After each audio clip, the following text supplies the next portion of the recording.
Hello, everyone listening and watching. Again, I want to thank you for listening and your patience, your time as well. As I often say, I do not take your time for granted. I really appreciate you taking the time to listen to the thoughts and the point of view I'm briefly sharing in this video. Today, I want to share with you briefly what I call a case for morality. You and I are fully aware of what's going on in our world today. It is all around us. We see in many places, even our own country here in the United States, we see that there are lots of contentions going on. The vast majority of people in our country do not trust our elected officials. Not in and of themselves as an individual, but when we look at the actions and the way in which they are conducting themselves with regard to legislation, lawmakings, and decision, it is clearly we reach to a point in this nation we can no longer trust our elected official. And that's one aspect. We can see all the contentions that's going on in our schools, in our university, in our academic institution. We can see all the conditions that are going on in our financial institution. Over the years, as you all know, repeatedly and time again, we have here all the scandal, shameful scandal in our financial institution. And if we look into our public school, we can say without a doubt, we have reached a critical point in our lives, and that our children who are still young in age, teenagers, adolescent, and young adult, we have reached a critical point to which these children have been exposed to ideological point of view that will have long-term consequences, not only on their lives, but on the lives of the next generation. If you recall, one of the points I made earlier, you can look for that short video I made. I made a point that one of the concerns I have for calling those who's taking the social media noise makers and our fundamental and moral obligation to hold this generation, our generation, responsible for the decision we are making today and the long-term impact and effect and consequences our decision today will have on the next generation for years and years to come. That is provided we survive that long, will have long-term consequences on the next generation to come in the future. And I am making a case that we must hold ourselves accountable and that we must hold each other responsible, and we must hold accountable to those who are fostering those false ideology, those false narrative, making decisions today that will have long-term consequences on future generation. And so today, you and I know, and I know you will agree with me, that regarding our youth, our children, adolescents, young people in this country, we can clearly agree that we have reached a critical moment in our lives because the informations, the ideologies, and the decisions these young people have been exposed to are critical to their future as well as to the future of our nation.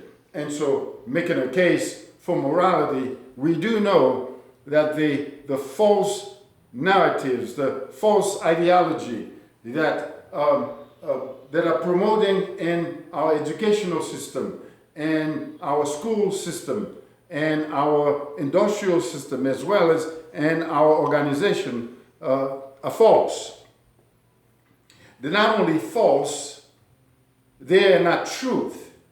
See, those two things have even more embedded, concept built into them. See, when something is false, we know it's simply opposed to truth. And when something is wrong, we can argue it's wrong in opposition to what is right.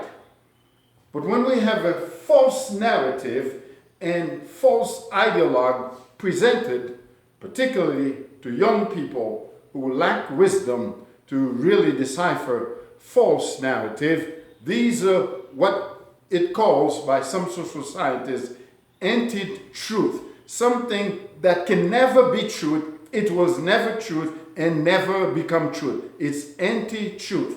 These are the narratives our young people are facing with today. And so a case for morality, I believe, we reach to a critical point in which that we have to make critical decision as to how we're going to respond to what's going on in our world today, to what's going on in our nation today. For example, children have been told that they are born in the wrong bodies, and so that many of those so-called doctors who have taken an oath and have abandoned the oath of allegiance to medical practice, fundamental medical practice. My friend, this is dangerous. There are some things we don't want to do. There are some doors we don't want to open. There are some falsehood you don't want to promote. Why? Because when you do that, you open a door in the human conscience that can never be closed. It will go on for generation and generation and generation to come with grave consequences. And so I am appealing to you today to make a case for morality, to make a case for what is truth, to make a case for what is decent, to make a case for what is right, and to make a case for the future of our children.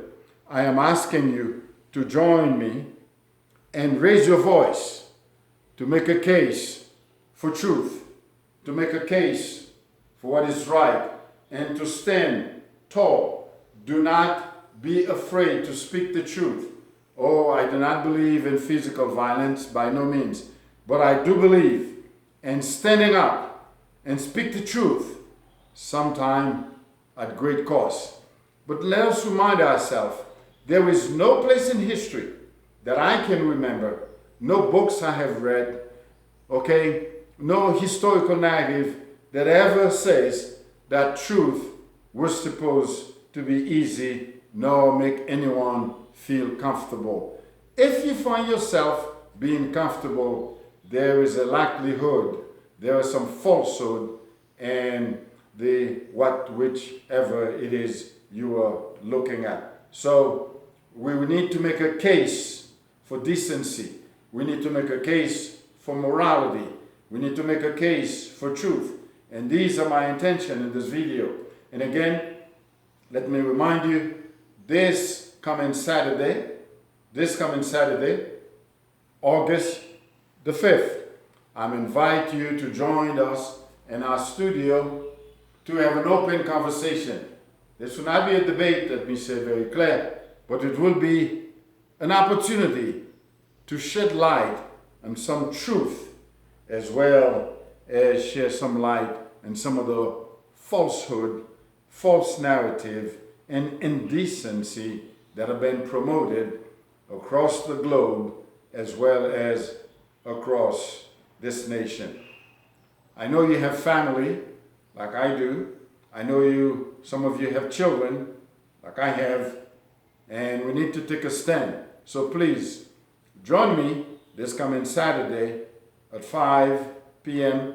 to 7:30 p.m. Open conversation. And the question I ask, I remind you, is this LGBTQ plus movement sweeping across the globe a new postmodern religion? We need to explore that question. We need to look at different aspects of it and engage in a cordial, respectful, professional, and intellectual conversation regarding this movement as it's sweeping across the globe. I am appealing to you, my friends, whoever you are, wherever you are, to make a case for morality. Without that, we stand no chance of survive or living in a culture that become so decayed in its moral fabric, it would make us sick in our stomach. And so this is an appeal from Mindful Conversation for Critical Time. This is the name of our podcast. Our podcast is a production of InSearch Innovation. And so I'm looking forward to see you Saturday here. The information is available on the internet. A way of pre-register is available on Facebook as well as on our website. So please pre-register so I know how many people are coming. And again, this will not be a debate. This will be an open conversation, formal and educative, share idea of conversation, 2.5 hours from 5 to 7:30 p.m. this coming Saturday, where we'll address this LGBT movement as is moving across the globe as well as moving across our nation.